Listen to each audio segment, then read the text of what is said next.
Good morning students, कैसे हैं आप।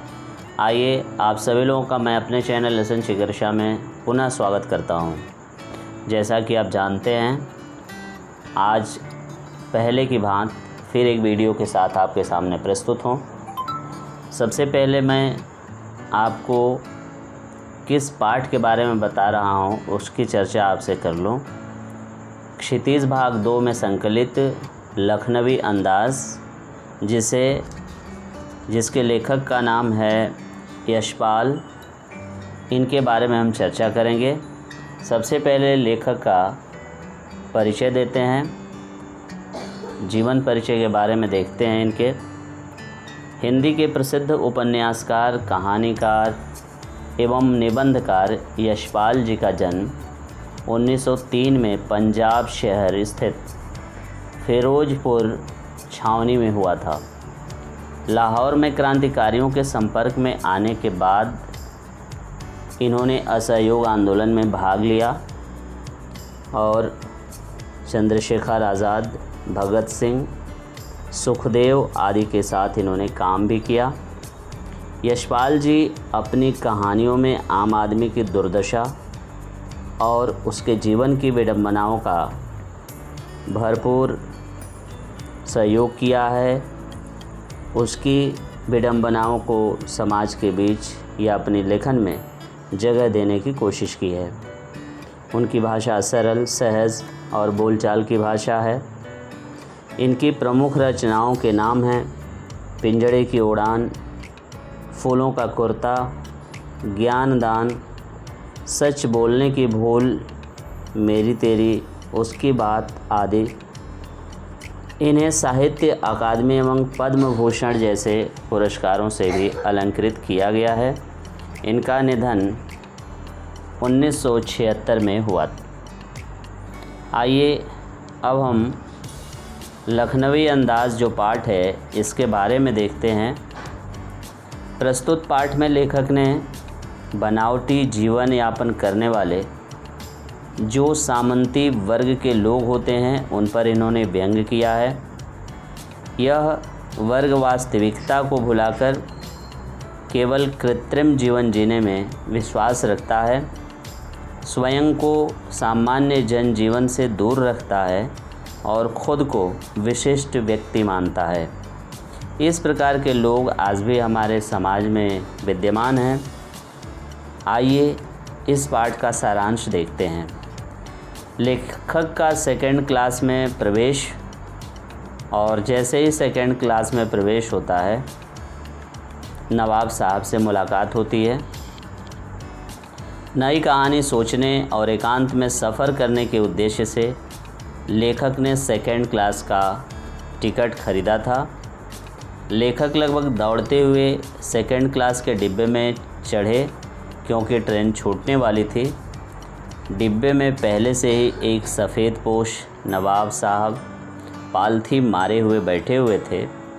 उनके सामने 2 ताज़ा और चिकने खीरे रखे हुए थे जो समय व्यतीत करने के उद्देश्य से शायद लखनऊ स्टेशन पे ही खरीद लिए गए होंगे। नवाब साहब के चेहरे पर लेखक को देखकर असंतोष के भाव स्पष्टतया नज़र आने लगे। नवाब साहब ने उनसे बात करने में कोई उत्सुकता नहीं दिखाई। जैसे चढ़े ट्रेन में उसी तरीके से अपने सीट पर जाकर बैठ गए। उन्होंने अपने आत्मसम्मान में आंखें चुरा ली। नवाब साहब और खीरा का क्या संबंध रहा उसके बारे में हम आपको चर्चा करते हैं, बताते हैं। लेखक ने सोचा कि शायद अकेले यात्रा करने के उद्देश्य से नवाब साहब ने सेकंड क्लास का टिकट खरीदा हो। अब नवाब साहब को लेखक जैसे साधारण व्यक्ति के सामने खीरे जैसी आश्चर्य वस्तु को खाने में संकोच हो रहा होगा। इतने में ही अचानक नवाब साहब ने लेखक को खीरा खाने को आमंत्रित किया, लेकिन लेखक ने खीरा खाने से मना कर दिया और धन्यवाद कहकर बात को ख़त्म कर दिया। कुछ समय तक नवाब साहब खिड़की से बाहर देखते रहे और फिर बर्थ के नीचे से पानी का लोटा निकालकर खीरों को पानी से धोया। धुले हुए खीरे तौलिए से पोंछकर जेब से चाकू निकालकर उसके सिरे काटे और गोद कर झाग निकाला। एक एक फाँक काटकर तौलिए पर करीने से सजा दी और उसके ऊपर नमक, मिर्च आदि बुरक दिया।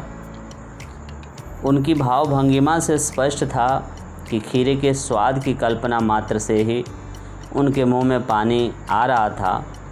उन्होंने लेखक से दोबारा खीरा खाने को पूछा, पर लेखक एक बार मना कर चुके थे, इसलिए अपने आत्मसम्मान के निर्वहन हेतु उन्होंने कहा कि मेरा पेट कमज़ोर है, अतः आप ही खाएं, और शुक्रिया कहकर खीरा खाने से मना कर दिया।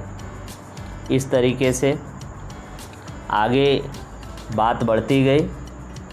अब नवाब साहब द्वारा खीरा को छील करके फाँकों के रूप में रखना, उसके बाद वह खीरे को सूंघते हैं और उसे फेंक देते हैं।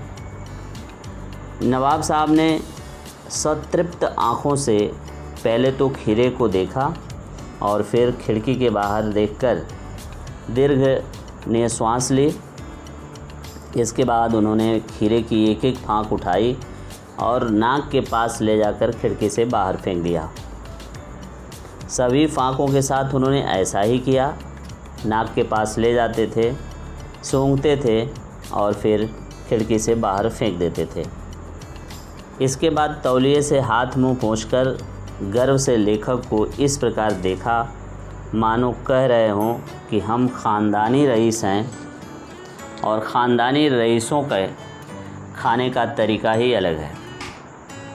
इसके बाद नवाब साहब ऐसे लेटे मानो पूरी प्रक्रिया में वो बहुत थक गए हों। मीन्स जो भी उन्होंने काम किया था, खीरे को छीलना, नमक मिर्च बुरकना, उसके बाद से फिर सूंघ करके बाहर फेंक देना, इस तरीके के प्रोसेस में, इस तरह की क्रिया में शायद वो बहुत ज़्यादा थक गए थे।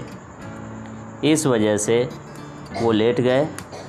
लेखक सोच रहा था कि खीरे की सुगंध और स्वाद की कल्पना से संतुष्ट होकर यह व्यक्ति सूक्ष्म और अमूर्त तरीके से क्या उदर की पूर्ति कर सकता है। इसी समय नवाब साहब डकारते हुए कहते हैं, खीरा होता तो लजीज है परंतु पेट पर बोझ डाल देता है। मानो उनका पेट भर गया हो, इस तरह उन्होंने बात की। यह दृश्य देखकर लेखक के ज्ञान चक्षु खुल गए और वे सोचने लगते हैं कि खीरे की सुगंध व स्वाद की कल्पना मात्र से ही यदि पेट भरने की डकार आ सकती है, तो बिना विचार, बिना घटना और बिना पात्रों के लेखक की इच्छा मात्र से नई कहानी क्यों नहीं लिखी जा सकती है। इस प्रकार से इस पूरे लखनवी अंदाज़ का सारांश रहा। लखनवी अंदाज़ पाठ में ये सामंती लोग किस तरीके से अपने आप को बढ़ा चढ़ा कर दिखाते हैं, आडंबर का सहारा लेते हैं और जो सामान्य जीवन होता है उससे बहुत दूर हो जाते हैं, इस चीज़ को यहाँ पर प्रस्तुत किया गया है।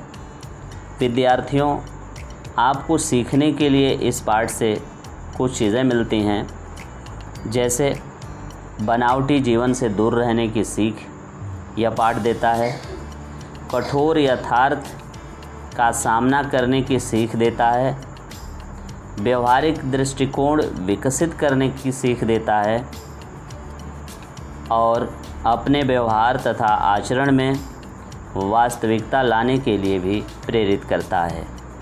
इस तरीके से यह वीडियो मैं यहीं समाप्त कर रहा हूँ। यदि आपको यह मेरी वीडियो अच्छी लगी हो तो इसे लाइक करें, शेयर करें और सब्सक्राइब करना ना भूलें। धन्यवाद।